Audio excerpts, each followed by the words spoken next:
So today we're joined by three fantastic researchers, Dr. Shawn Kong, Dr. Zoe Menczel Schrire, and Ms. Nicole Espinosa. Our researchers will be taking us through the changes our brains experience as we age and what we can do to keep our brains healthy. We're also joined by Pat and Mary from Neural Networks, which started over 10 years ago as a mindfulness project. Neural Networks is based on the principle that yarn craft, with its mental challenges, social connection, and mindfulness, helps keep brains fit by solving creative and mental challenges. The textile neurons created, which you'll see at the side of the room, reflect what a neuron looks like when it's placed under a microscope, a complex structure with dendrites, a nucleus, axons, and synapses. Pat and Mary are just at the sides of the room where they can help you get started with your knitting today. So I'll now hand over to our first speaker, Dr. Shawn Kong.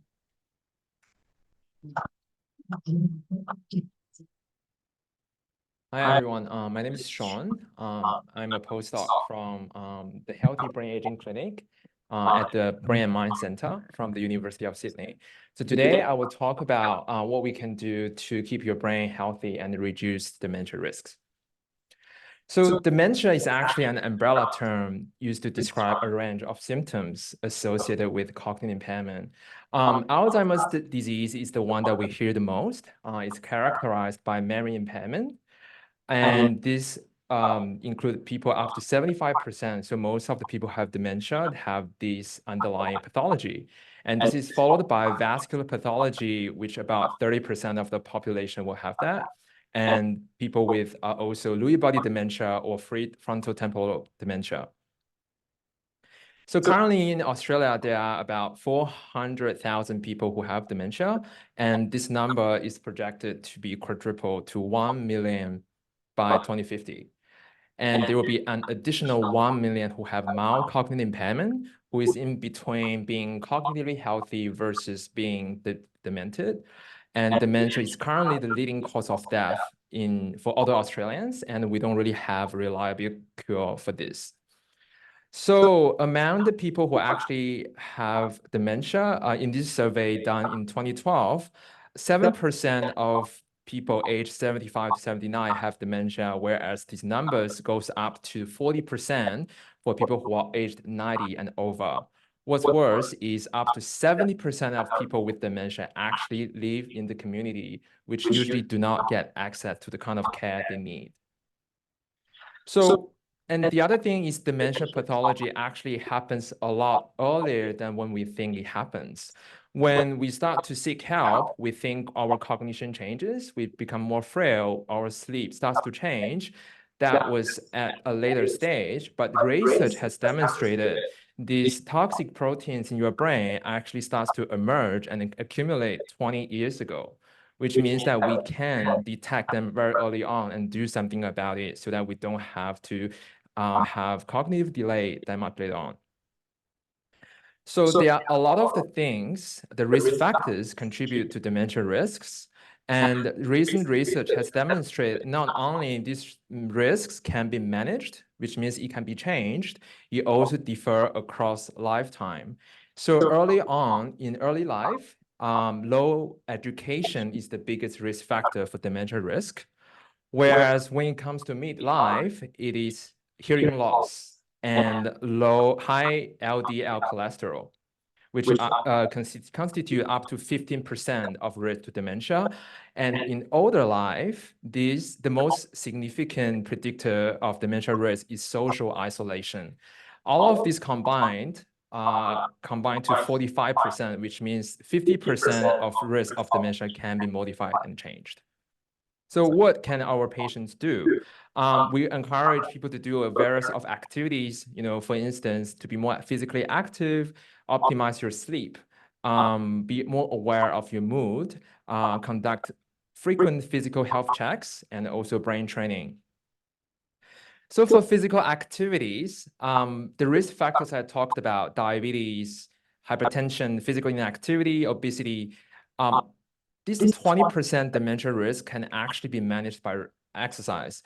And from this survey, we can see that people aged between 55 to 75 and older, actually, Australians are really not exercising enough regularly. What we do recommend is about 150 minutes per week of moderate intensity. I think it's very easy for people to kind of conduct light exercise, just walking, some of the aerobic exercises, but the intensity is actually quite important because you want the activity to really trigger something in your cardiovascular system to promote that change.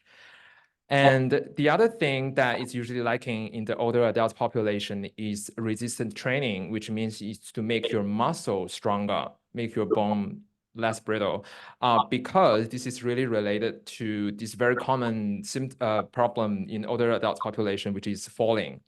So when people fall, it's because they do not have enough strength in their thigh, in their quads, in their hamstrings. So it's important to really do some more resistance training rather than just aerobic exercises. The other thing that's very important and sometimes neglected is flexibility as well, because when you fall, it also comes to balance. So if there's something about things like Tai Chi or yoga, something that can improve your mobility, you should try them out as well. Sleep. I think one of the things that we get asked the most is, my sleep changes when I get older. What can I do about it? The reality is aging itself is associated with a lot of the changes to sleep. Your sleep becomes shallower, you get more fragmented sleep, which means that you wake up more often. You have shorter amount of sleep during the evenings. There's less slow wave sleep, the most beneficial part of the sleep that resets your cognition. You get more tired during the day. If you change your sleep pattern, it's harder to recover. They are all normal. So how is sleep disturbance actually linked to cognitive decline? In the past decade, we discovered a new system in the brain, and I'm going to play this video to demonstrate it, which is called the glymphatic system. We can think of sleep as being like a waste removal system for the brain. While we sleep, the brain's specialized waste system is activated to clear away harmful toxins and waste such as beta amyloid, which is a key protein implicated in the formation of plaques, a hallmark feature of Alzheimer's disease. In a healthy brain, cerebrospinal fluid flows along the periarterial space. As the brain's glial cells shrink and expand, the fluid moves through aquaporin channels to enter the brain's interstitial space where the neurons are. The fluid moves along the interstitial space towards the vein, washing away harmful toxins and metabolic waste. The fluid and waste then leave the brain along the perivenous space towards the lymphatic system. Since the glial cells of the brain moderate these processes, this is called the glymphatic system.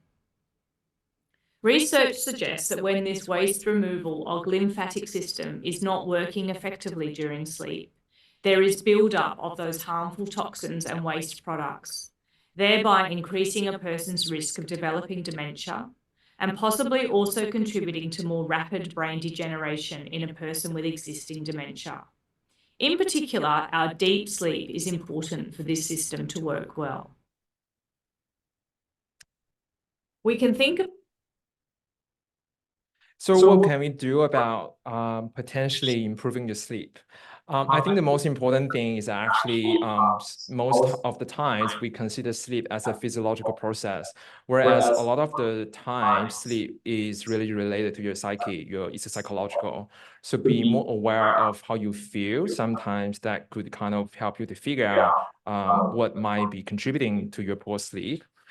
Being physically and mentally active are very important. I also have very realistic sleep expectations. As I said earlier, aging itself comes with change in your sleep. So it's really very normal. The other thing that you can do is make sure that you have enough light at the right time. For instance, you want to have light in the morning to kind of keep your circadian rhythm in check. In the evening, when you are sleeping, make sure that your room is not too bright, it's dim, and the humidity, so you want to control how you sleep. Naps. So this is something that is relatively controversial right now. But the research has suggested that naps actually is associated with risk for dementia. Napping increases the risk for dementia. And the theory or the mechanism we think behind it is because by sleeping during the day, you actually take away the effective sleep you have in the evenings. So use nights really wisely. Try not to unless you have to. Listen for snoring. So sleep apnea is a syndrome which my colleague Miss Nicole will talk about later. But snoring is one of the alarming symptoms for having sleep apnea, but it doesn't mean that you have sleep apnea if you snore, but it's something you should look out for. Beware of what you eat in terms of sleep medications, avoid caffeine and alcohol. And if you have tried everything, you still feel like I want to change my sleep, talk to your GP, talk to your doctor. There's a lot of things we can do. Late life depression. So this is something that people don't really realize. People kind of to think that depression is something early onset. And when depression comes later in life, it's actually a lot harder to treat. It's underdiagnosed, it's underreported, but the clinical significant symptoms really affects the elderly population. And there's a higher risk of reoccurrence as well. So what you can do about it is, I think the most important thing is really to remain socially connected and obviously keep yourself physically and mentally active, but social isolation is usually the one that really create a lot of negative events. Manage your vascular risks. That's something we think is contributing to depression as well. Look out for signs such as loss of interest in life, lack of enjoyment, thoughts of death, poor memory, concentration, alcohol misuse, social avoidance, feelings of worthlessness. There are physical symptoms as well, such as sleep, anxiety, pain, constipation, and weight loss.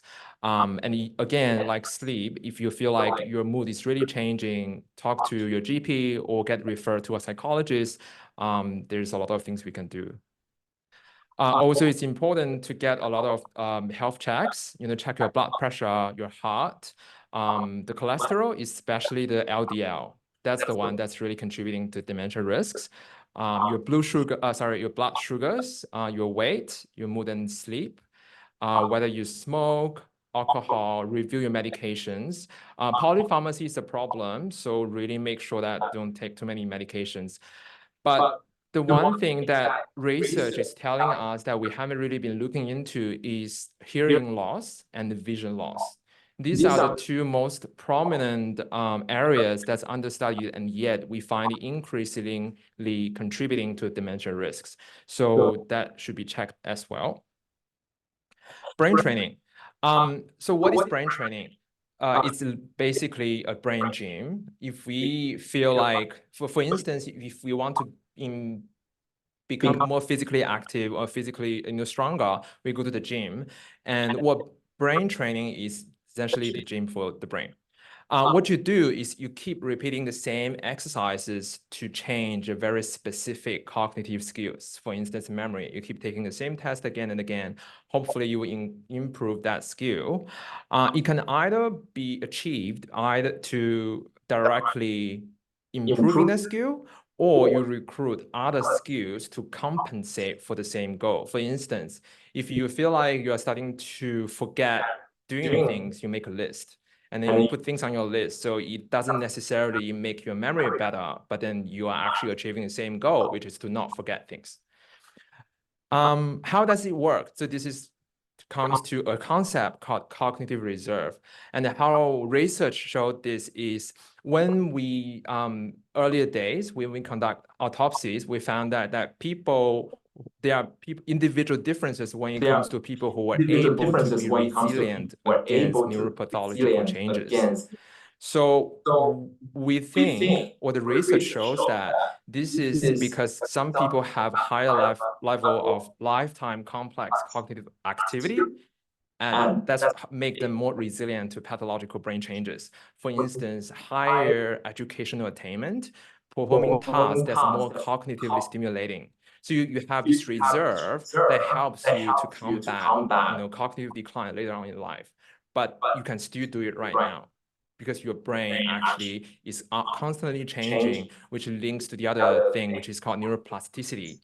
So your brain can actually reorganize and rewire itself in response to external stimuli. And basically it makes the synapses to signal to each other better, and essentially it make it communicate better. So what kind of activities should you do? The most important thing is to be challenging. Do not do the activities you are already used to do because it doesn't really promote that change.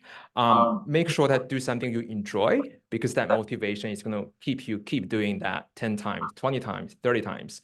It needs to be novel, and then you can choose a variety of things to do. You can always revisiting a past interest. For instance, knitting. Knitting probably will give you the most, benefit if you haven't done it before, because it's a new task. It's potentially challenging for you. You're recruiting the part of the brain you never used before, and then you kind of, have better skills. You also want to do things that's relating to people, so it kind of helps you to socialize with people as well. So this is the kind of cognitive activities you should do.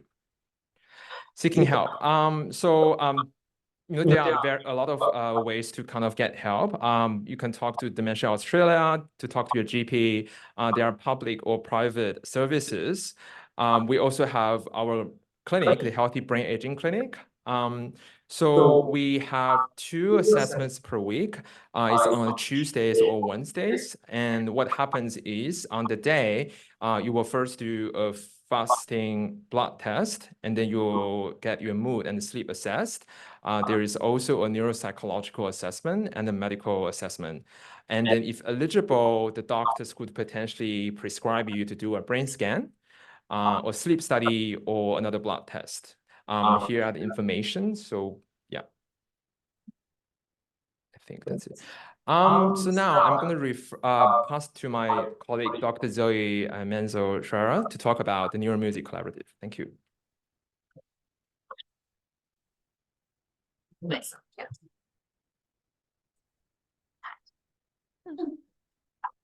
Hi, everyone. And we hope to see you at our clinic. I wanted to also mention it's free and of charge. It's good to know. Following on from Shawn's talk, I'm going to talk to you about something that you might want to participate in, something that we're running at the University of Sydney, something that is a fun cognitive activity with people that we've just heard of why it's so important to do. But first, I'm going to start with music and the brain. Why are we talking about this? So the neural basis of music processing. So music activates an extremely widespread and complex network of subcortical and cortical areas that control several cognitive, emotional, sensory, motor, and auditory functions. So if you think about music, if you're singing in a choir, you have to remember the words, you have to think about your voice matching with someone else's. You need to, if you're playing the piano, you're using your fingers, motor things. It's creating emotional experiences for you. So using the memory part. So a whole heap of different parts of the brain are being used there. And that's important because of neuroplasticity that we've just heard about.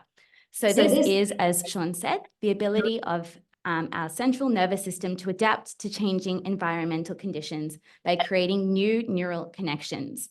So we get a lot of people saying, I've never learned a musical instrument, I can't possibly do it now. That's exactly why you should do it now, because you haven't done it before. So that's how you get the neuroplasticity and the benefits. So all of you who already know how to play an instrument, that's also good, but we always welcome newcomers. So the effects of music training on cognition. So there have been some evidence, preliminary, that music training can improve overall cognition, episodic memory, and executive functioning. But this is all in the early stages, and there needs to be a lot more work to fully prove that. But it's going in the right direction. And same with neuroplasticity. So the only studies that have been done are on healthy older adults. So there's still a lot of work to be done in people with mild cognitive impairment, dementia, subjective cognitive complaints, things like that. However, there has been promising evidence of a stabilization effect of piano training in the fornix and the primary auditory cortex. So that means that it didn't necessarily make them go better, but it stopped them from getting worse, which I think is still very important. And the fornix, for those who don't know, is also related to memory and many other functions. And auditory, we could have guessed, is about hearing and different parts like that. So why are we doing this? First, non-pharmacological interventions are really important because drugs for dementia are expensive. There's only a few right now, and only 10% or less of people can actually have access to get them. There's lots of side effects. Non-pharmacological interventions are all the rage right now. And also earlier intervention, as Shawn was talking about earlier. Also, there's lots of benefits of music. So again, we're being social, we're meeting up with people, we're using lots of different parts of the brain. It's very good. And also there is, as I just said, a lot of need for more research. So it's in the early stages, we've learned a bit and we want to know more. So this brings us to the Spencer Bennett NeuroMusic Collaborative, which is a collaboration at the University of Sydney between the Brain and Mind Centre, the Sydney Conservatorium of Music, and the NHMRC Clinical Trials Centre. So this is generously supported with thanks from Barbara Spencer in honour of her late husband, Lance Bennett. So we thank them very much for the opportunity to do this research. So this is the trial. So what are we doing? We are looking at the effect of a keyboard and singing interventions in comparison to a control condition on memory and brain plasticity. So what does this involve? Participants between 60 and 90 years old are coming to us, and they're randomly allocated to either learning the piano or learning to sing in a choir or being in a film discussion group for 12 weeks at the Conservatorium of Music. So they're getting music lessons, they're being in a group, being social. They run for 2 hours each week, including 25 minutes of socialization at the end. And it's been running from last year and hopefully until 2027, depending on our recruitment. So everyone join. We have a film watching control. So you might think, why are we doing this? As Shawn said, being social is very important for stopping our risk of dementia. And so we don't want people to say, well, your trial only worked because they were in a group. It wasn't actually the music. So we've got 3 conditions. We've got piano, we've got choir, and we've got coming to the conservatorium, watching some films, discussion with a group, which is also very fun. All 3 groups are fun. So who are we looking for? Older adults between 60 and 90 years old experiencing memory difficulties, so not necessarily dementia. In fact, unfortunately, we are not including anyone with dementia. So before that stage, just people forgetting a few things here and there are perfect for this study. And we're looking for musically naive, as I said. So we don't want any of those people who used to play as a child and they haven't played for years and they come up to the keyboard and they start remembering. That's not, as we know, the neuroplasticity that we're looking at. So we're looking at no one who has played in the last 6 months, no professional musicians, and no one who has ever had more than 3 years of music lessons. So when you join, you're amongst newbies. You're all in this together, starting from scratch. So that's fun. Participants in the study will learn the fundamentals of singing or keyboard over 12 weeks, or they'll watch some very fun films and about music and talk about them in a group, participate in a collaborative group environment, overcome some musical challenges, and progress at their own rate. So there's no need to be perfect. There's just the emphasis of showing up and giving it a go. Achieve a collection of performable repertoire and socialize with fellow participants. So there's 3 groups, as I said. Unfortunately, you don't get to pick. So you sort of sign up and leave it to the hands of the computer. We press a random button and you get what you get. But all are really fun. We've had people who sort of signed up saying, I don't want to be in that group, but I've signed up anyway. And they've all come out having a great time. So it's all good. If you're in the keyboard group, we do deliver you a keyboard to practice at home. So there's YouTube videos every week, and we ask that you practice for about half an hour or less each day and sort of keep up to date with that. So that's good. And same with the singing, we don't deliver anything to your home, but there are also practice videos for you to practice at home, which is nice. And the film viewing, so you still get to come to the conservatorium and interact with a group and with musical academics and discuss about the film. And at the completion of the trial, you do get offered to join the keyboard or the choir group. So you'll still always get a musical experience. Now, we don't have slides on the next part, but what are you doing between all of this? So to sign up, people go online and they do a pre-screening, and then they do some neuropsychological tests for an hour on Zoom or in person with our neuropsychologist to see if they're eligible. So they do some memory tests to see if they've got the right amount of memory that we need for this study. And then they get blood tests. So they come to the Brain and Mind Center and we take their blood. And there's also an optional component of wearing a watch-like device that measures your sleep and rest-wake activity, because sleep is very important for dementia development, as you know, and also some online questionnaires. And then after that, they get randomized into one of the three groups and go to those for 3 months. And at the end of the 3 months, we look at their cognition again. So they get more memory tests, more questionnaires, another watch, etc. And then we leave you alone for 6 months. We say you're still in the study, but if you're in the keyboard group, please don't join a choir. If you're in the choir, please don't go learn a keyboard. We're just leaving you for 6 months. And then they come back one more time for another set of memory tests, another blood test, another set of questionnaires, and another group of Brain the Watch. And then they're done, which is exciting. So I've got a tiny bit of time now, so I'm going to show the beginning of this video from when we were on the news. For years, people with memory difficulties have been told to pick up an instrument to improve brain activity and health. Now, a world's first trial at the Sydney Conservatorium of Music will put that theory to the test, determining whether the power of music can prevent dementia. They say music soothes the soul.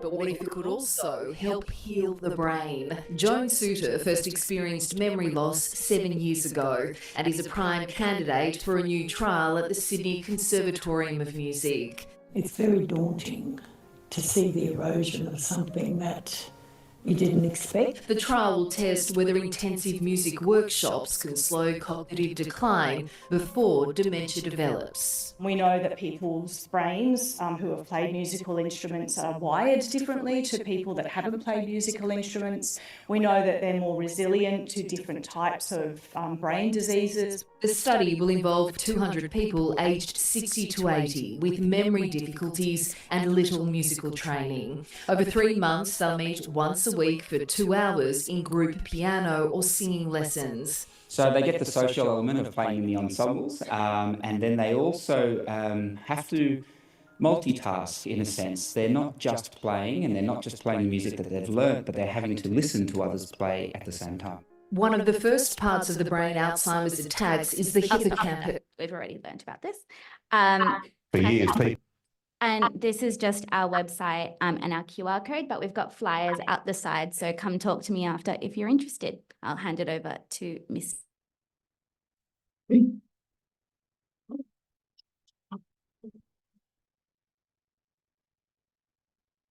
Hi, perfect. I'm Nicole. I'm a PhD student and a trial coordinator at the Healthy Brain Aging Clinic. I'm going to talk to you about another study that we are running in the clinic, which the aim of the study is to treat sleep apnea for the prevention of dementia. And the study name is Reshape. But just a little bit of background about sleep apnea. Sleep disorders breathing refers to a group of conditions where breathing is interrupted while you're sleeping. And one of the most common one is obstructive sleep apnea, or OSA. And SDV is really common in older adults. The prevalence, we know that the prevalence increases with age, and there are studies showing that the median value of oxygen desaturation index, or ODI, which is that measure your oxygen levels while you're sleeping, in none of this population over 60 years is 19.5 in males and 11 in females. And usually when you have an ODI higher than 10, it is high. You have a high probability of having sleep apnea. But what is sleep apnea? This is a condition where your airway becomes blocked during your sleep, causing your breathing to stop and then start repeatedly. It can cause by the relaxation of your throat muscles, also excess weight, or anatomical feature like a narrow airway. How we can recognize the symptoms? So one, as Dr. Shawn mentioned before, loud snoring, that's one of the main ones. And probably if you have a partner in your room, they will complain about how loud is your snoring. So that's one of the main symptoms. Obviously, it doesn't mean that you have sleep apnea, but that is one of the symptoms from sleep apnea. The other one is episodes of breathing sensation. So in these episodes, the person stops breathing while they are sleeping, literally. And also this can be picked up by the partner in the shared bedroom because they can notice that the person stopped breathing while they're sleeping. And because they stop breathing, they gasp for air during their sleep. So you stop breathing and then you try to breathe again.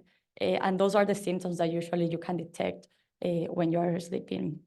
And another stuff is that you will feel more tired during the day because sleep apnea affects your sleep quality, which means that you don't have a good quality sleep and you will feel tired. And also you can have morning headaches or be irritable because obviously you didn't sleep properly. So yeah, these are some of the symptoms that if you feel like you have this, it will be good to talk to your GP or any other doctor. And why treatment matters of sleep apnea? Well, first, it will improve your sleep quality. And as Dr. Shawn mentioned, sleep is really important for your overall health. You will best rest more, feel more rested, and obviously you will have more energy during the day. Also, it will reduce your risk for dementia. There is several studies that have shown that people with sleep apnea have a higher risk of cognitive decline. So it's really crucial to treat it if you have it. And you will improve your overall health. So how we can detect it? The main one is through sleep studies. So you will go to a sleep clinic, for example. In our clinic, we collaborate with the WUCOC center. So you go to a clinic and they have a sleep study during the night. You stay and sleep there. They will get some devices around your body and you will sleep there, and they can check your sleep patterns and breathing and detect if you have a sleep apnea. Also, we have some home sleep tests, which are like watch-like devices that has a little bit of thing for your finger. So you use that during the night, and we can detect if you have ODI over 10. We can use that too. And also, it's just medical history. If you go and talk with your GP, if you feel like you're not breathing during the night or you feel like you're snoring too loud, you can just go to your GP or your health provider and talk about the symptoms, and he probably will tell you to go to have a sleep study. And how we can treat sleep apnea. One of the first ones is lifestyle changes. So weight loss, if it's due to overweight, avoiding alcohol too can help, or quitting smoking if you smoke. These are risk factors for sleep apnea. We also have this continuous positive airway pressure with this CPAP therapy. This is the most common therapy for sleep apnea. And you can see there in the graph is the middle one that you can see in the illustration. It looks a little bit uncomfortable, but it's like if you know the risk of sleep apnea, it's really recommended to use it because it's better to treat it than having sleep apnea. And we also have some oral appliance. You go to the dentist and they create this appliance for your mouth. So this device will keep your airway open, so you don't have you will be able to breathe while you're sleeping. And we also have this positional therapy, which are devices that you put in your torso, and it will vibrate if you move positions while you're sleeping. So if you have a sleep apnea due to positional sleeping, so if you're sleeping with your, if you're not lateral, like side sleeping, you could have a sleep apnea because of that. So these devices will shake if you move if you move during the sleep, and they will tell you to correct your position while you're sleeping.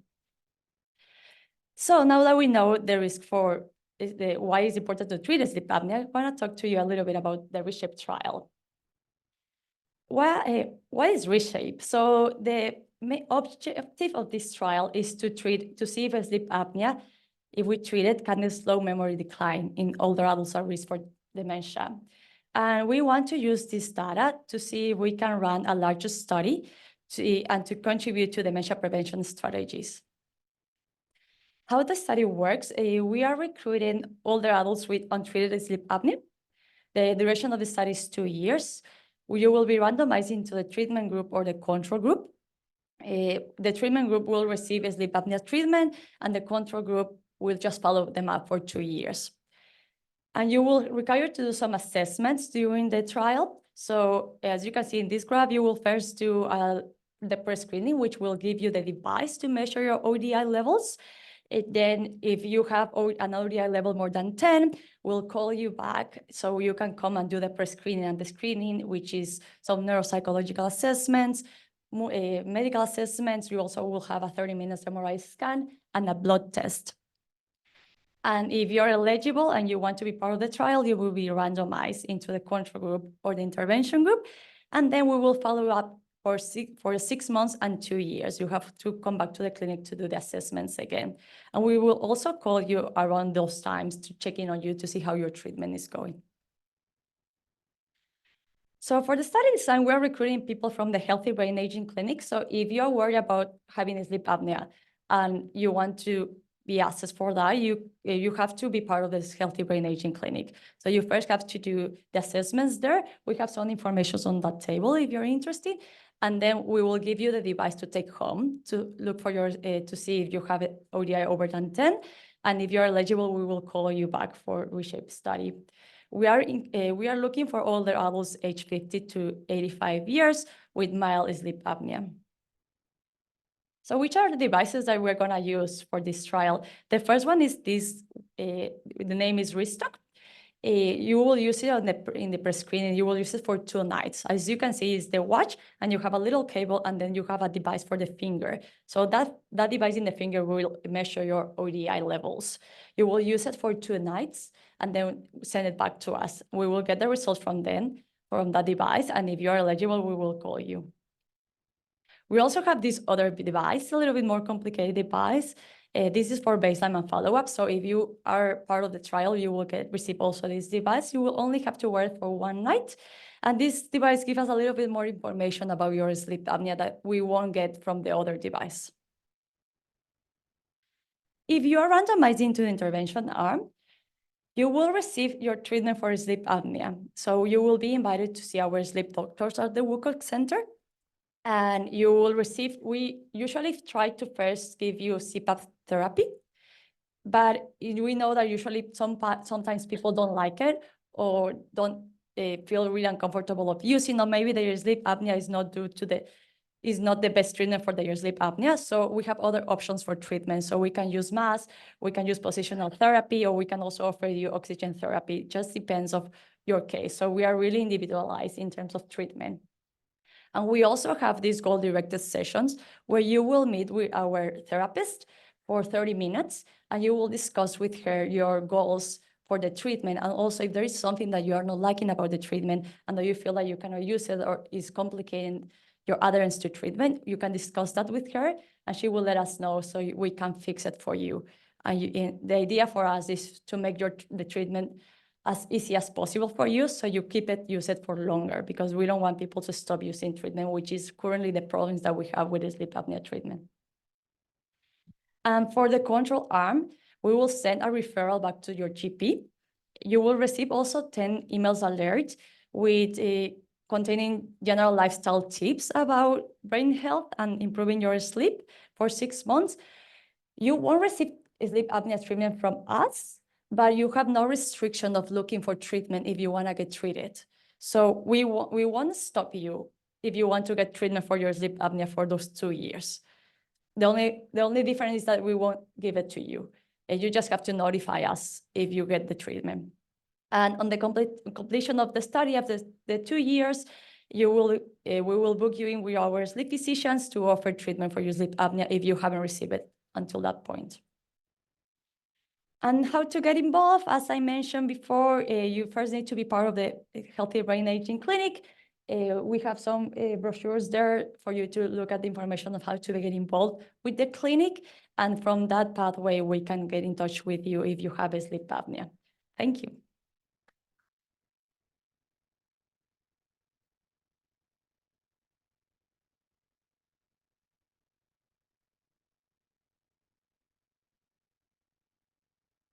Okay, so we've reached the end of the talk, and now we're ready for the Q&A portion. If the speakers want to just jump up, and I'll give you guys a microphone. Test. Test. Test.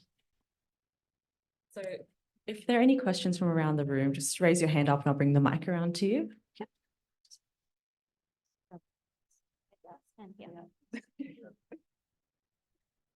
Test, test. We had just one here. Hi, question for Shawn.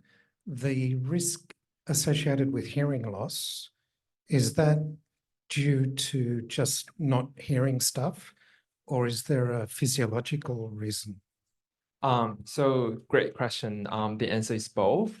Initially, there wasn't enough research to conduct to figure out why. Initially, we thought it's just that when people have this hearing loss and then they don't really talk about it, and then this happens in midlife. Nobody wants to talk about, I can't hear properly when, in my 40s, 50s. And then they start to socialize less and less. And then initially, and it leads to all these other factors. But more recent research actually suggests that because when you have hearing loss, you actually have damage to your cochlea. So that is actually very near to the medial temporal lobe. That is the area where Alzheimer's pathology starts first in the hippocampus. And then that's where your memories start to degenerate. So it's both kind of contribute to it. So it's very important to at least tell your GP, you should be really checking your hearing as much as you clean your teeth. Every 6 months, do a hearing check. We have that in, there's a lot of testing centers in Australia. You should test it out.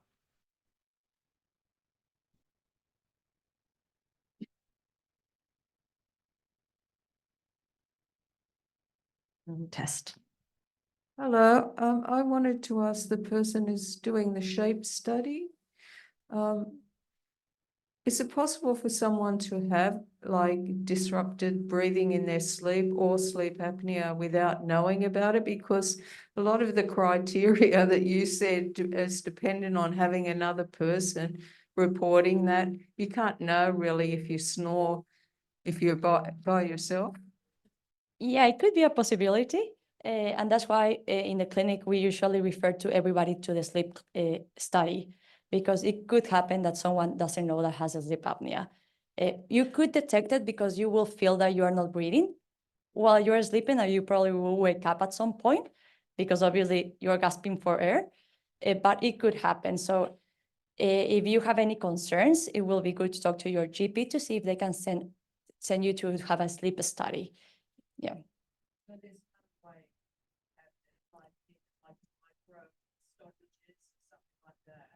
In your sleep, like if you wake up, if you're an old person, you might wake up because you want to go to the toilet, and it could be something going on, that is still breathing. Yeah, and I also think checking your usually you're asleep because if you don't feel like you're sleeping properly, and if you wake up feeling really tired during the day, even if you don't know if you have a sleep apnea because you cannot detect the symptoms, it will be good to have a sleep study, because you're waking up and you're not feeling refreshed, or you have a headache, or you're irritable. So if you have those symptoms after you wake up, it's maybe because your sleep is not good enough and there's something going on. It could be sleep apnea, it could be insomnia, it could be other type of sleep disorders, but it's good to check with your GP or the specialist if that's the case, so they can know what to do next. We had a question back here. Sorry, just over here. I think it's Shawn. Tinnitus, mate. Tinnitus. Is that the beginning of something along the line through to memory loss, or tinnitus? It's in the ears, in the middle ear. Hearing sounds. Tinnitus, have I pronounced it right? Tinnitus? No. I'm just not familiar with the term. I haven't heard about. So as I was answering question to this gentleman, I think that's the thing. We only started to really seeing these physiological mechanisms behind why hearing loss contribute to dementia. So I don't think we have done research in that area, but yeah. I'll just say that my mother had tinnitus and she died from dementia. Right. Okay. Okay. So, you know, and I get bits of it. And I know it's just like hearing an electricity sound across the ceiling. Yeah, Okay. I think in general, if you Something kind in of the middle here. yeah, Something- experiencing any changes in your hearing, I think you should just get tested, because the key is, while there are a lot of things you could have with your hearing, but the treatment is the same. You get a hearing aid, or there's something that's could be treated. So the problem is really, that's why I think people didn't care so much about why, but about what we need to do. Because a lot of the greatest, discovery is not about, how you get there, it's about getting you treated. Yeah. I don't know if that answers your questions. Yeah. Okay. Thank you.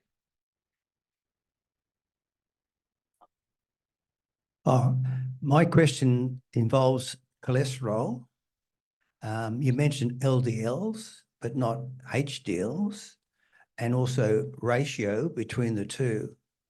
Could you expand on why it is it's LDLs and not the other forms of cholesterol in your bloodstream? Yeah. I think it's really just, even though they are both cholesterol, what the LDL does specific to your brain is it actually it increases the risk for stroke. So it can actually clog your brain more than the HDL. And the research actually suggests HDL, which is the other one, the good one, what we call it, actually reduce the accumulation of beta amyloid in the brain. That's why if you see the diagram I showed you, they only put LDL. So in some capacity, because a lot of these markers, when you go to a doctor for a checkup, they give you a range. So it's not about how high it is or how low it is. It's about how optimal it is. So you want to stay in that range. And then this is why I keep getting to the same point, get checked. And then, yeah.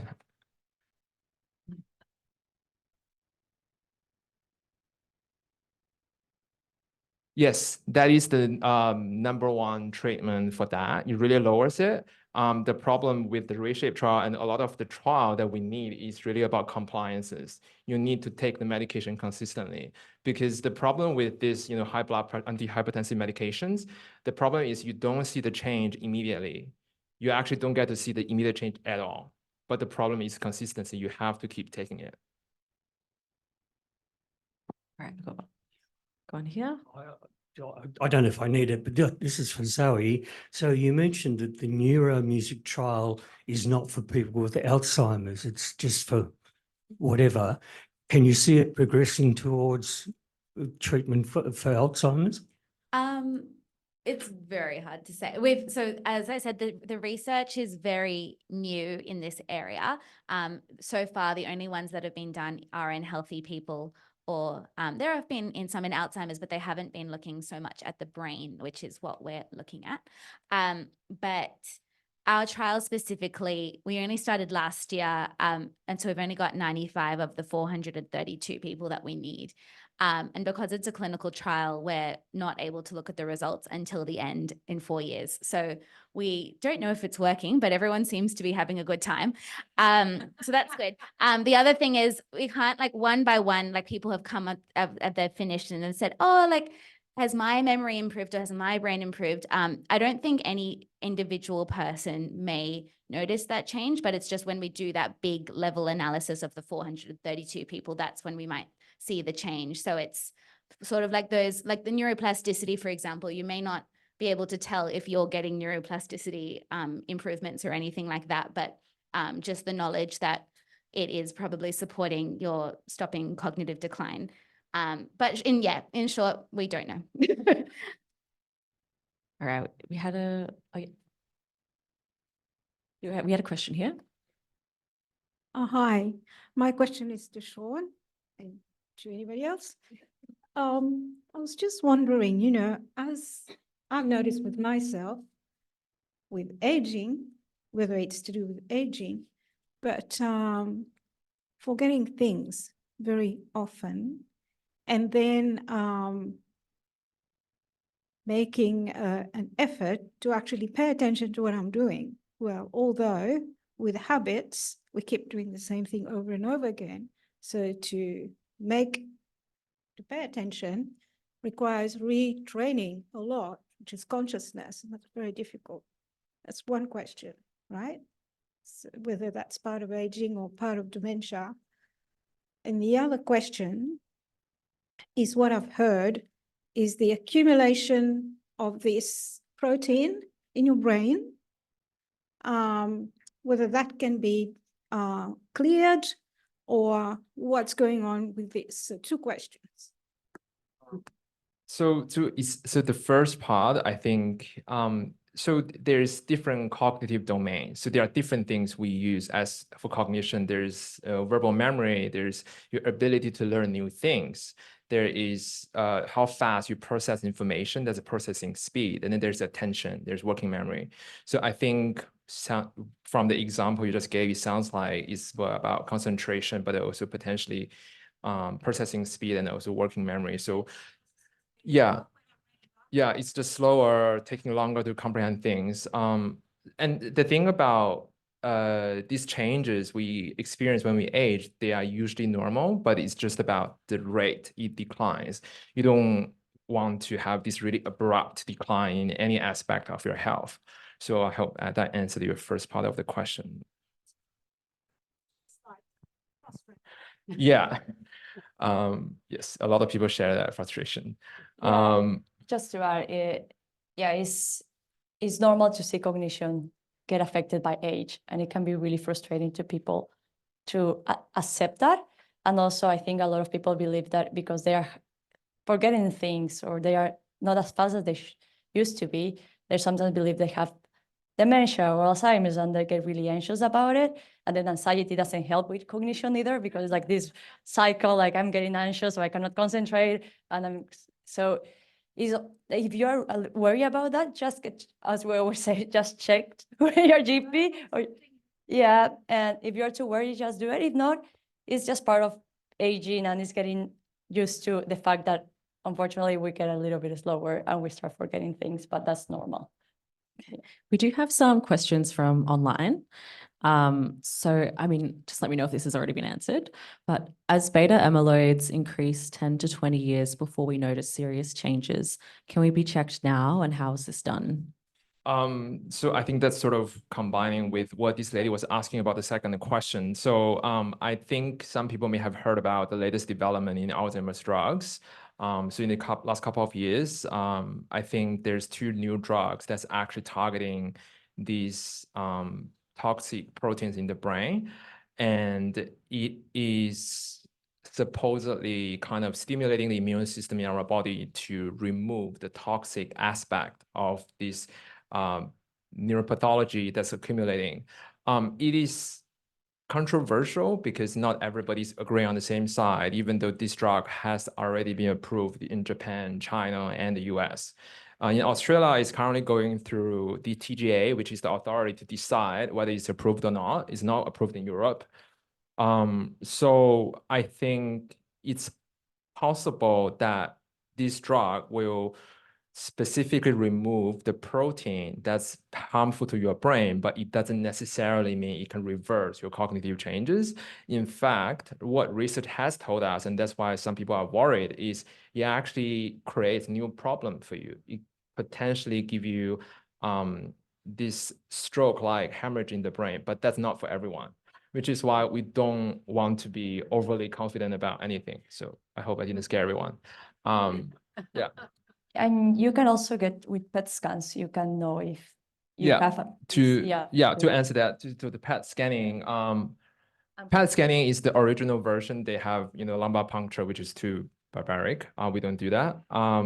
So PET scanning, but the things there's radiation, it's very expensive, up to thousands of dollars.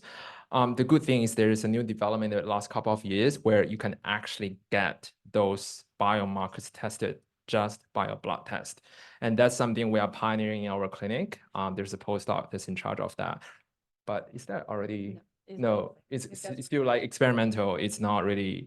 So that's what we do at our clinic. A lot of time is to bring these things that's at the research stage. We want to bring them to be implemented in the public, but it takes a very long time. And one more from online.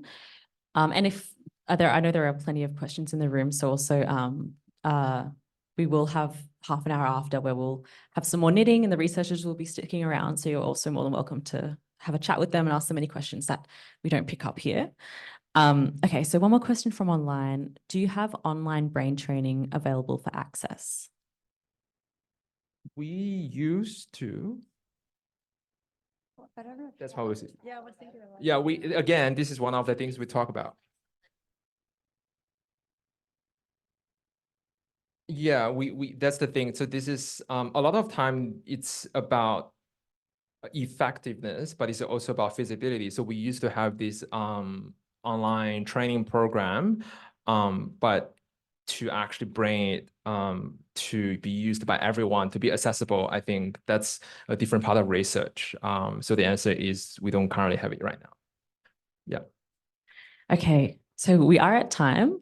So thank you everyone for joining us for the talk today. As I mentioned before, we'll be sticking around until 5:30 with the speakers as well. So please feel free to hang around and have a chat with them or with one another or get, some knitting started.